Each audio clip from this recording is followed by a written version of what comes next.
El Señor esté con ustedes. Evangelio de nuestro Señor Jesucristo según San Lucas. Después de que Jesús fue crucificado, el pueblo permanecía allí y miraba. Sus jefes, burlándose, decían: ha salvado a otros, que se salve a sí mismo, si es el Mesías de Dios, el elegido. También los soldados se burlaban de él, y acercándose para ofrecerle vinagre, le decían: si eres el rey de los judíos, sálvate a ti mismo. Sobre su cabeza había una inscripción: este es el rey de los judíos. Uno de los malhechores crucificados lo insultaba, diciendo: ¿no eres tú el Mesías? Sálvate a ti mismo y a nosotros. Pero el otro lo increpaba, diciéndole: ¿no tienes temor de Dios? Tú que sufres la misma pena que Él. Nosotros sufrimos justamente porque pagamos nuestras culpas, pero Él no ha hecho nada malo. Y decía: Jesús, acuérdate de mí cuando vengas a establecer tu reino. Él le respondió: yo te aseguro que hoy estarás conmigo en el paraíso. Es palabra del Señor.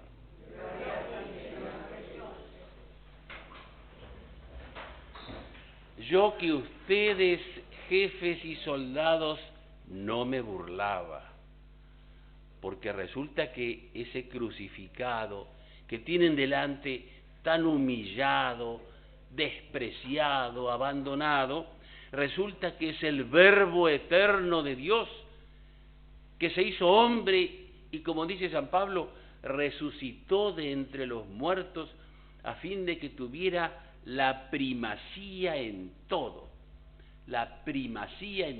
el dominio sobre todo. Es el Dominus, es el Señor, es el Rey. Y así la Iglesia nos enseña que Dios es el Creador, que por amor envió a Cristo su Hijo a rescatarnos a los demás hijos. Y en esta solemnidad de Jesucristo Rey afirmamos que la realeza del divino Redentor, esa realeza llega a todos los dominios de la actividad humana, aunque muchos sigan burlándose de Él. Pero nosotros, agradecidos al Creador y al Redentor, nos sometemos libremente, responsablemente a su ley, y tanto como personas como pueblos. Él tiene la primacía en todo. ¿Y dónde está su ley? ¿Cómo conocemos su ley? Esa ley está trazada, por así decir, en dos grandes libros que ya conocemos. El primero, el que escribieron, inspirados por él, los autores de la Biblia. Y ahí en la Sagrada Escritura Dios nos revela lo que es Él y lo que somos nosotros, lo que fue capaz de hacer por nosotros y lo que espera de nosotros sus hijos. Y nos espera en casa, por eso nos traza el camino de vuelta con los 10 mandamientos, escritos en piedra, porque son para siempre. Y el otro libro en el que escribió su ley es la creación, la naturaleza que con su orden y regularidad nos enseña a respetar la ley natural, precisamente, a cultivar la vida, a crecer en familia, el matrimonio indisoluble, nos enseña a trabajar y también a descansar, nos enseña a producir y a compartir. Es que el autor de nuestra naturaleza conoce como nadie lo que somos y lo que necesitamos, lo que nos conviene verdaderamente para crecer hacia nuestra plenitud.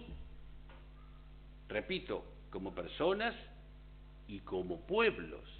Por eso las cuestiones sociales, entonces, políticas, conyugales, artísticas, laborales, todas tienen en dónde mirarse para conformarse con el plan del autor y jamás atentar contra su obra. Como enseña la Iglesia desde siempre, siguiendo esa doctrina social, las relaciones humanas tienen entonces luz y tienen paz. Si en cambio el mundo anda a oscuras y los hombres se pelean, se roban, se abusan, se matan, es porque apagaron la luz que trajo Jesús. Así que flaco favor le hacen a los pueblos los gobiernos que promueven contra la ley natural guerras, abortos, perversiones, a llegar al punto, no lejos de aquí, de confundir a los chicos sobre su sexo con llamada educación sexual, hormonizaciones, horrores a los que puede llegar el ser humano apartándose del camino que nos lleva de vuelta a casa. Y en eso se empeñan, por desgracia, políticos de aparente oposición, que no la hay tal a la hora de votar esas perversiones. Gobierno y oposición se juntan para dar su voto a lo que algún día van a lamentar cuando tengan que darle cuentas al rey, al juez supremo, y se arrepientan como los del Evangelio, jefes y soldados, de haberse burlado de él. Pobre de ellos y pobre de nosotros, si pudiendo hacer cosas no hacemos nada.